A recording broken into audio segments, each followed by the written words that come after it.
Boa noite a todos e a todas. Eu sou o professor Luiz Alberto, do Seminário Teológico Batista da Família. Hoje iremos dar prosseguimento à nossa aula sobre História da Igreja. Nós iremos estudar a partir da Reforma Protestante.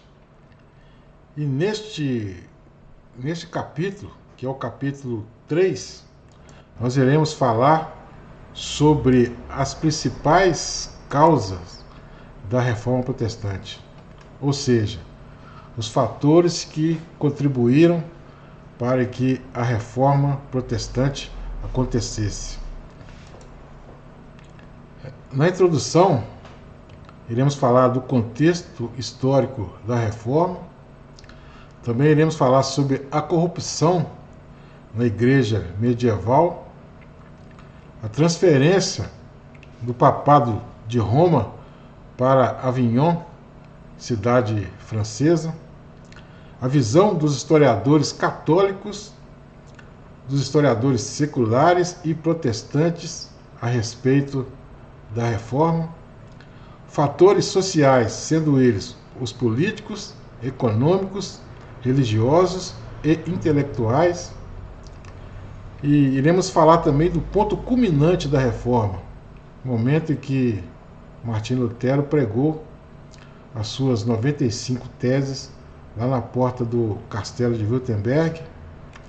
Iremos falar também mais uma vez sobre as indulgências e a Basílica de São Pedro. Existe uma relação entre a venda de indulgências e a construção da Basílica de São Pedro. Vamos iniciar aqui com o contexto histórico da Reforma.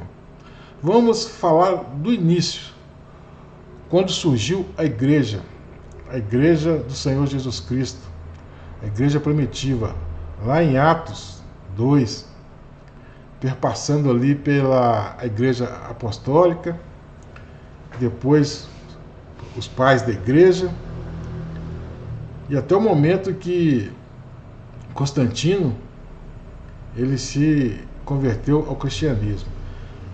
Nesse período, até Constantino, a igreja estava sendo extremamente perseguida. Pelo menos 10 imperadores imprimiu uma perseguição, ora intensa, ora mais amena, mas a igreja passou 300 poucos anos sendo fortemente perseguida. E já com o momento que Constantino ele se converteu ao cristianismo, cessou as perseguições. Mas o caráter oficial do cristianismo como religião do Estado romano veio com Teodósio, através de um edito. Teodósio foi um outro imperador. Porém, a partir de Constantino já encerrou-se essas perseguições. Porém, a igreja teve que se adaptar. Por quê? Quando um líder ele se converte a uma determinada religião, os seus seguidores, eles também se convertem, entre aspas, né? Eles se convertem à religião do seu líder, do imperador. E essas pessoas vieram com seus dogmas, com suas concepções pagãs e trouxeram tudo para dentro do cristianismo. E o cristianismo não teve como se defender. Por quê? Era agora a religião do imperador. E além disso, além dessas coisas, dessa adesão em massa, porque essa adesão ao cristianismo não foi em massa, porque o imperador veio, se converteu, os seus súditos também se converteriam. Porém, não houve uma transformação genuína. Por quê? Porque não houve um novo nascimento, as pessoas não se convertiam genuinamente o cristianismo, apenas acompanhava o seu líder, né? Então é uma situação que mudou completamente de patamar a igreja. Tanto que a igreja primitiva, que muitas das as suas reuniões eram em casas ou então em lugares secretos, passou a se reunir em catedrais, grandes catedrais que eram construídas pelo imperador para, para abarcar a sua elite. O próprio imperador não podia ser de qualquer forma, tinha que ser uma coisa, lugares suntuosos, lugares que uma condição muito de alto nível, materialmente falando, né? E nesse período, logo após a igreja ser a religião oficial, né, o cristianismo ser a religião oficial do Império, pouco depois houve a queda do Império Romano. Em 476 depois de Cristo, os bárbaros invadiram o Império e o Império Romano do Ocidente passou a não existir mais. O Império Romano do Oriente ainda durou por mais quase 1000 anos, ou 1000 anos aproximadamente, mas o Império do Ocidente deixou de existir. Mas a igreja, ela continuou forte, porque os bárbaros já tinham sido evangelizados por cristãos. A verdade é que os cristãos que evangelizaram os bárbaros, que eram povos que habitavam ali em torno do Império, eles foram evangelizados por cristãos arianos. Os irmãos se lembram de estudos passados que nós falamos sobre a heresia de Ario, né? Que ele dizia que Cristo era uma mera criatura, não era coigual, nem coeterno e nem consubstancial ao Pai. Ele era uma mera criatura. Esse cristianismo ariano que evangelizou os bárbaros. Mas na hora que os bárbaros invadiram Roma, eles preservaram as igrejas. Tanto que as pessoas fugiam para as igrejas para não serem mortas. Porque dentro das igrejas os bárbaros respeitavam e não matavam as pessoas que ali se refugiavam, né? Bom, a corrupção, ela começou a tomar conta da igreja de uma forma tão intensa, porque os conceitos pagãos que entraram através do povo, que é o povo pagão ali do Império, e também a igreja com o Papa decretando doutrinas antibíblicas, e nesse período a igreja foi cada vez mais se distanciando do conceito bíblico. A Bíblia já não era mais a regra de fé e prática da igreja na era medieval. Eles davam valor à tradição e principalmente o Papa. O Papa, ele tinha autoridade de infalibilidade. Ele era infalível, o Papa, nas suas proposições. Tanto que o Papa, quando ele estava ex-cátedra, né, sentado no seu trono, o que ele falava tinha o caráter irrevogável. Ele falava, virava lei e virava ortodoxia. Veja que o Papa tinha um poder muito grande, né? A corrupção foi tomando conta da liderança, e nesse período também, na Idade Média, o catolicismo chamou para si o monopólio do conhecimento. A epistemologia, o saber, o conhecimento, era domínio da Igreja Católica. Tanto que já na escolástica, que foi um pouco mais à frente, a partir ali do século 8, 9, 10, a escolástica, surgiu faculdades, o ensino era totalmente dominado pela Igreja Católica. E também a interpretação bíblica. Só os clérigos que tinham o poder de interpretar a palavra de Deus. Tanto que a Bíblia que era usada, a tradução que era usada era a tradução latina, e o latim, poucos falavam o latim, só as classes mais dominantes e os clérigos que falavam latim. A sociedade mais, os pobres, não tinha como aprender o latim, eles ficavam ali sem saber como que interpretar a Bíblia. A Bíblia já não era mais a regra de fé e prática. Um dos fatores que contribuíram para que a autoridade do Papa ficasse enfraquecida, veja que o Papa tinha autoridade, né, inquestionável. A autoridade papal ela é uma coisa que ninguém ousava a questionar. Como disse anteriormente, tudo que o Papa dizia era lei. Tudo que o Papa dizia era tido como que vinha do próprio Deus, né? E o papado dividido, o que aconteceu?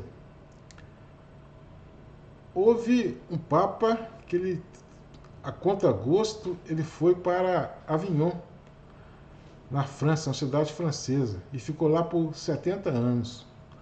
Quando o Papa voltou para Roma, assim que ele chegou, ele faleceu, eles elegeram um outro Papa para o lugar dele, mas os países que viviam ali ao redor de Roma, outros países, não aceitaram a eleição desse Papa romano e elegeram um outro Papa. E esse Papa que foi eleito por esses países ao redor, voltou para Avignon. E houve a divisão do papado. Veja que o Papa tinha autoridade divina. E o povo tinha que ouvir a voz do Papa. E agora? Tinha 2 papas. O povo ia ouvir qual deles? Cada um falava uma situação. Cada um falava de uma maneira. Um chegava até a excomungar o outro. E o povo ficou sem saber qual Papa que está falando em nome de Deus. E para resolver isso foi eleito um terceiro Papa. Aí que se manteve um pouco mais de calma. E isso serviu para enfraquecer e muito a questão da infalibilidade do e também a autoridade do Papa. O Papa foi eleito por um concílio. Qual que era a autoridade maior, o Papa ou o concílio? Então, isso enfraqueceu muito a autoridade do Papa e começou cada vez mais a alimentar os desejos dos reformadores, né? Vamos falar um pouco sobre os historiadores católicos romanos, como que eles enxergaram a reforma protestante. Os historiadores católicos romanos entenderam, né, que a reforma foi uma heresia que tentou dividir a igreja.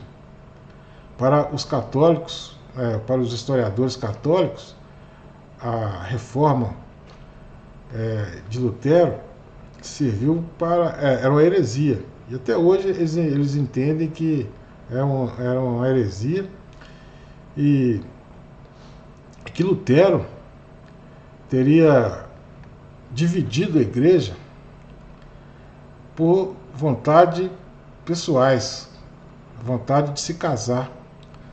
Veja que esse era a visão dos historiadores católicos, que era uma questão pessoal de Lutero e que a reforma foi uma heresia e E essa classe de historiadores, os católicos romanos, eles não levaram em conta os desvios ocorridos na igreja durante a Idade Média. Foi quase ali questão de quase 1000 anos de corrupção, de erros, de doutrinas erradas que entraram no seio da igreja, afastamento da igreja primitiva, dos fundamentos apostólicos. Eles não levaram nada disso em conta, e sim apenas que foi uma heresia feita por um monge, um monge agostiniano, que tinha desejos pessoais, ou seja, ele queria se casar com uma freira. Aí foi por isso que ele desencadeou essa reforma protestante. Essa é a visão dos católicos romanos. Vamos falar um pouco agora da visão dos historiadores seculares. Os historiadores seculares tiveram uma visão superficial. Eles atribuíram que o evento ocorrido no século XVI, ou seja, a Reforma, foi apenas uma discordância entre os líderes da igreja, ou seja, uma celeuma entre monges, deixando de lado outros aspectos importantes. Então, para eles, foi uma disputa entre os monges ali e aconteceu a reforma. Eles não tiveram, para eles, os outros aspectos não foram relevantes. Os aspectos históricos, sociais, os aspectos políticos, religiosos, eles não levaram em conta nada disso. É apenas uma disputa entre monges, né? Ou melhor, eles até entenderam que o aspecto político foi importante. Só que o mais importante mesmo, que foi o aspecto religioso, eles desconsideraram totalmente. Outra afirmação deles aqui, que a reforma ocorrida na Inglaterra foi desencadeada porque o rei Henrique VIII queria se separar de sua esposa, Catarina Aragão, e se casar com Ana Bolena. Bom, lá na Inglaterra, realmente foi um caso à parte. A igreja, o Estado anglicano, que era da pessoa do rei Henrique VIII, ele queria se divorciar dessa sua primeira esposa, chamada Catarina Aragão, porque ele queria ter um filho homem, um filho varão, porém a Catarina Aragão não lhe dava esse filho.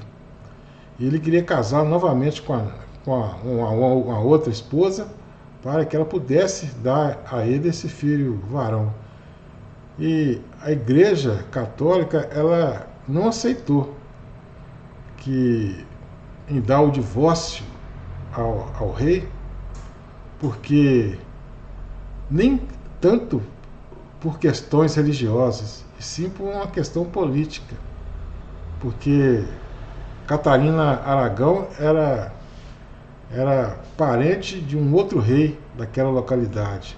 Então, ele não queria entrar em atrito nem com o Henrique VIII e nem com outro rei ali daquela localidade. Então, ele não deu o divórcio, não aceitou que o rei se divorciasse.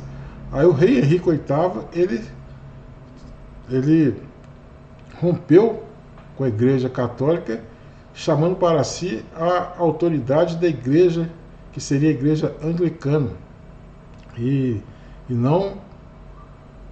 casou-se novamente com essa segunda esposa, chamada Ana Bolena.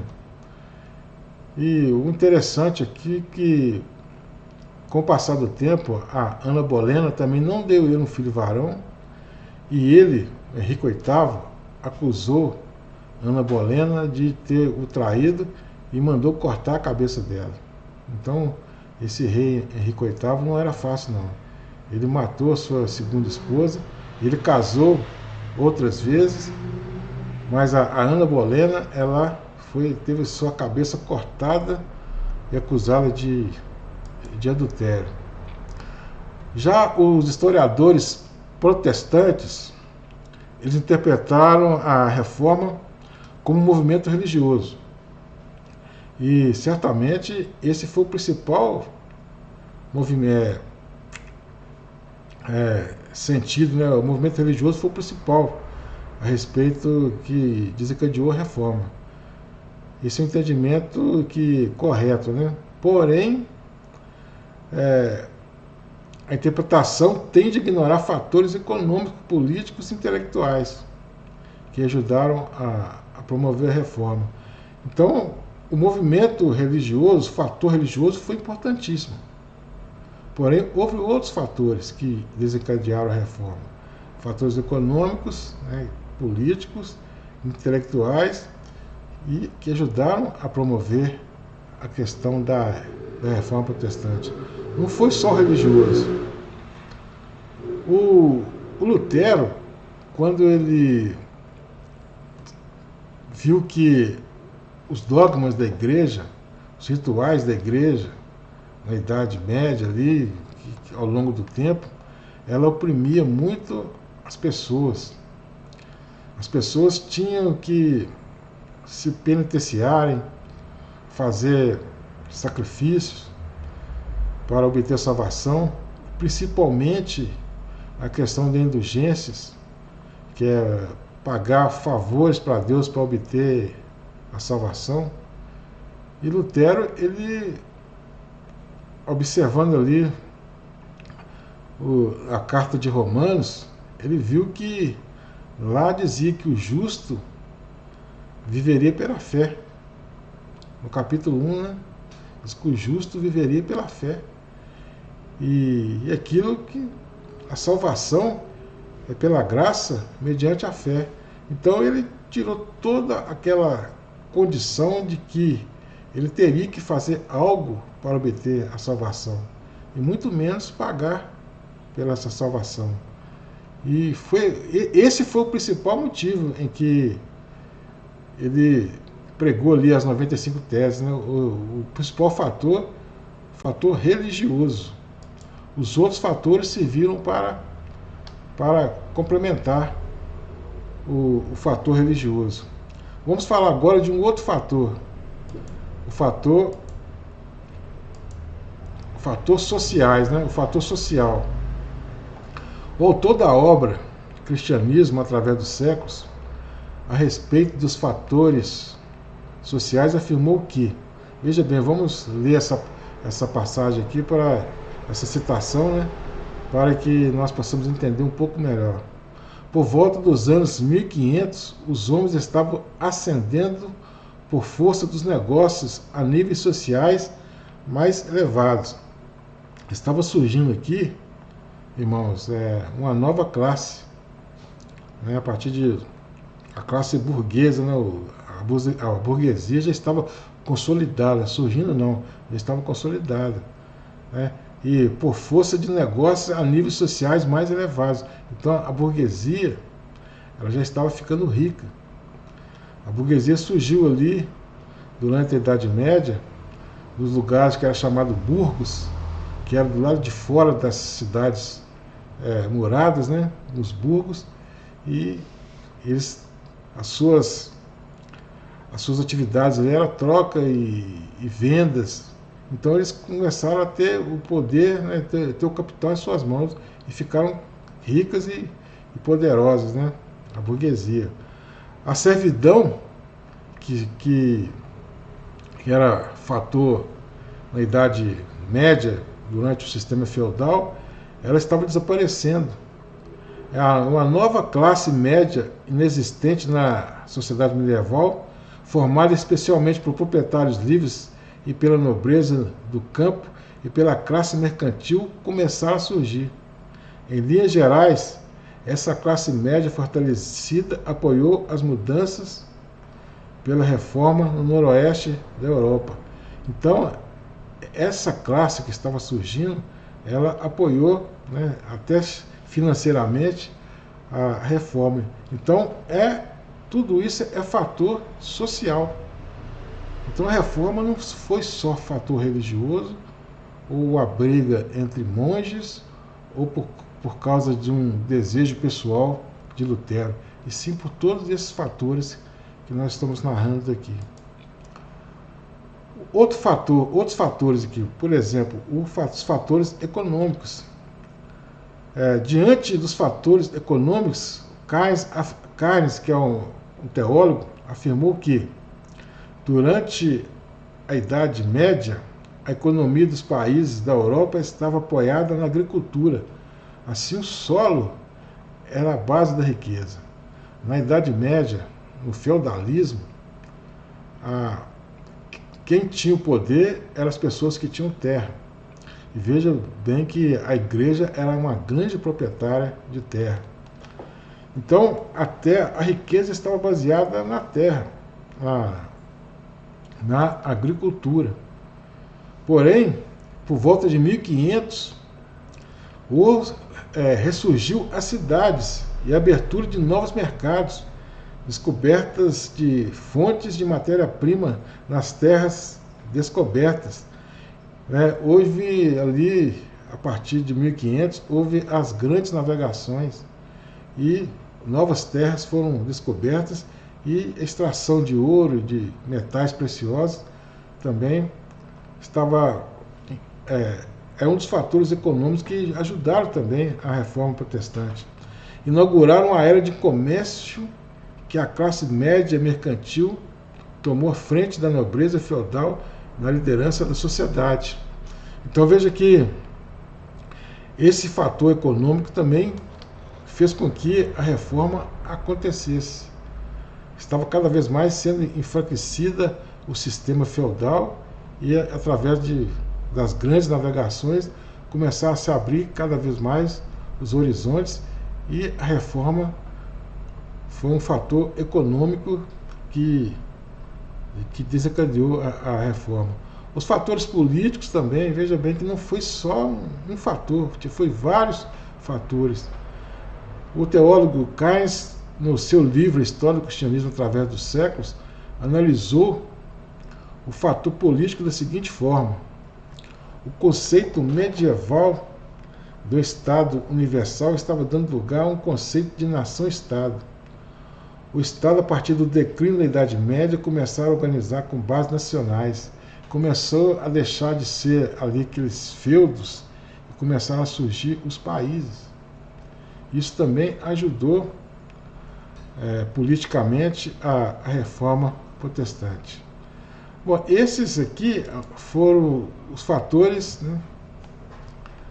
Agora vamos falar dos fatores religiosos. Já no que diz respeito aos fatores religiosos, o próprio Keynes afirmou que aqui nós estamos falando da religião, já não é mais nem social, nem político, nem econômico, nem nada, é o fator religioso. A autoridade da igreja foi substituída pela autoridade da Bíblia.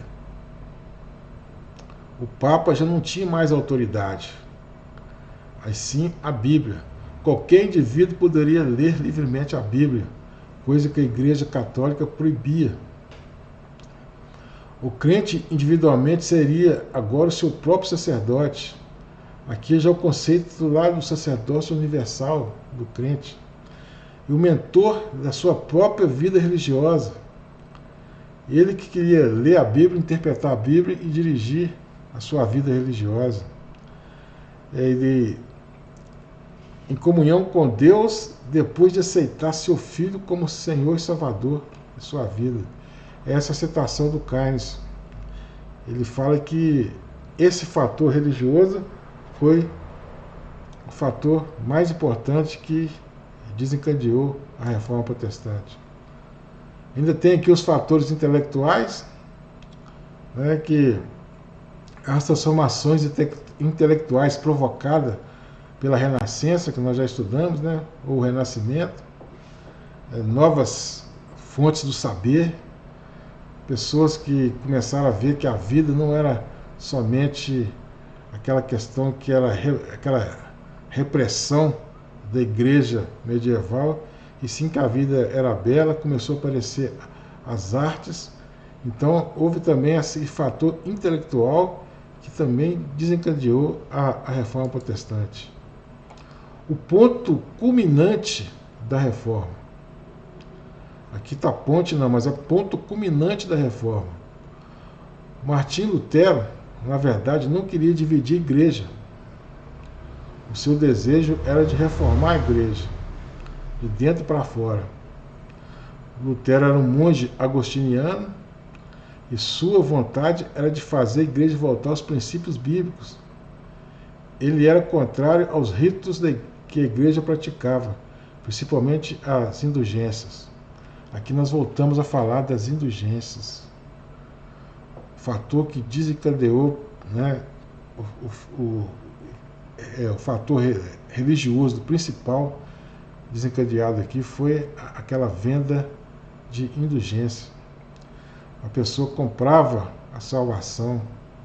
Tinha um desses emissários, o principal emissário do Papa para pregar sobre a indulgência, que chamava João Tétio. Ele dizia que quando uma moeda caía no gasofilácio, uma alma saía do purgatório. Então veja que qual o grau de corrupção chegou à igreja. E o ponto culminante aqui foi a reforma. Da reforma aconteceu no ano de 1517. Há alguns anos atrás, aproximadamente 6 anos atrás, se comemorou os 500 anos da reforma. E Lutero afixou na porta de Wittenberg as 95 teses. E a partir dali se espalhou para o mundo inteiro, porque um pouco antes de explodir a reforma protestante, houve um fato histórico importantíssimo, que foi a invenção da prensa, ou da imprensa, onde poderia se copiar a Bíblia de uma forma muito mais rápida e barata. Então se espalhou tanto a Bíblia como as ideias de Lutero, as 95 teses contra as indulgências. Então foi um fator que também culminante, que foi essa questão que aconteceu lá em 1517, quando Lutero pregou as suas 95 teses. Irmãos, é interessante que nós, nessas nossas aulas, nós repassamos esses conteúdos. Às vezes, alguma coisa que eu falei em aulas passadas, eu volto a falar nessas aulas, para que nós possamos fixar mais esse conteúdo, para deixar bem claro em nossa mente os fatores importantes da reforma protestante. Veja que nós já falamos lá em aulas passadas a respeito dos pré-reformadores, falamos também do Renascimento, falamos também, agora nessa aula estamos falando da reforma propriamente dita, as causas. Então isso é muito importante, porque quanto mais nós falamos a respeito desses acontecimentos, quanto mais nós ouvimos falar a respeito de tudo que aconteceu ali, mais fácil fica a absorção desses conteúdos. Então vamos continuar aqui, para encerrar, falar um pouco sobre as indulgências. Veja que provavelmente em todas as nossas videoaulas passadas nós falamos sobre essa prática da indulgência, né? Mas essa prática da indulgência, ela tinha um principal objetivo de construir, através de arrecadação de recursos, construir a Basílica de São Pedro. Essa mesma basílica que está lá no Vaticano nos dias atuais. É claro que ela sofreu muitos reparos, muitas reformas, né? Mas é no mesmo lugar. Essa basílica, o Papa tinha o desejo de construir essa basílica e por isso ele lançou essa questão das indulgências. Como já foi dito anteriormente, o principal motivo das 95 teses de Lutero era refutar esse dogma, o dogma da indulgência. O motivo ao qual a indulgência estava sendo amplamente aplicada era a construção da Basílica de São Pedro. Portanto, havia necessidade de arrecadação. Quanto mais eles arrecadassem, mais recursos eles teriam para construir essa Basílica de São Pedro. E João Tetzel, ele foi o principal agente da indulgência. Ele falava sobre a indulgência de uma forma exagerada. E que, como eu falei anteriormente, né, a fala dele era o seguinte: cada vez que uma moeda caía na bolsa de um frade, uma alma saía do purgatório. Coisa que totalmente antibíblica e totalmente contra a noção de cristã, né? Você não deve pagar por nada que vem de Deus. Deus ele é abençoador. O que nós devemos fazer é contribuir para que a obra de Deus seja pregada em todo o mundo. Isso sim, nós temos que contribuir. Nós temos que ter um coração voltado para a contribuição, para que o Evangelho seja pregado em todo o mundo. Mas não pagar por algum tipo de salvação, mesmo porque a salvação ela é pela graça mediante a fé. Né? A pregação é pela graça mediante a fé. Finalizando, nós estudamos nesse capítulo o seguinte. Aqui nós vamos retomar o que nós falamos lá na introdução, né? O contexto histórico inicial que se deu a reforma. Nós falamos, né? Falamos também da corrupção da igreja medieval e que trouxe o descrédito do clero, aquela corrupção lá dos papas fazendo cada vez mais coisas erradas, desagradando a sociedade. O papado dividido entre Avignon na França e Roma na Itália também enfraqueceu muito a autoridade do Papa. Os pensamentos dos historiadores católicos, seculares e protestantes a respeito da reforma, nós falamos também. E falamos também dos fatores sociais, né, que são os políticos, econômicos, religiosos e intelectuais. Todos esses fatores serviram para que a reforma protestante acontecesse. Porém, o religioso é o fator que nós devemos ter como o mais importante. E falamos também do ponto culminante da reforma, que foi o momento que Martinho Lutero pregou as suas 95 teses contra as indulgências lá no castelo de Wittenberg. E também falamos sobre as indulgências e com relação à construção da Basílica de São Pedro, porque a principal função, o principal desejo que o Papa quis através das vendas de indulgências era arrecadar recursos para construir a Basílica de São Pedro. Então, nós chegamos ao fim dessa videoaula sobre as principais causas da reforma protestante.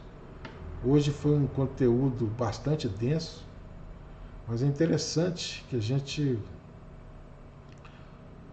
ouça esse conteúdo, ouça assuntos relacionados ao tema, para que a gente possa absorver cada vez mais esses ensinamentos.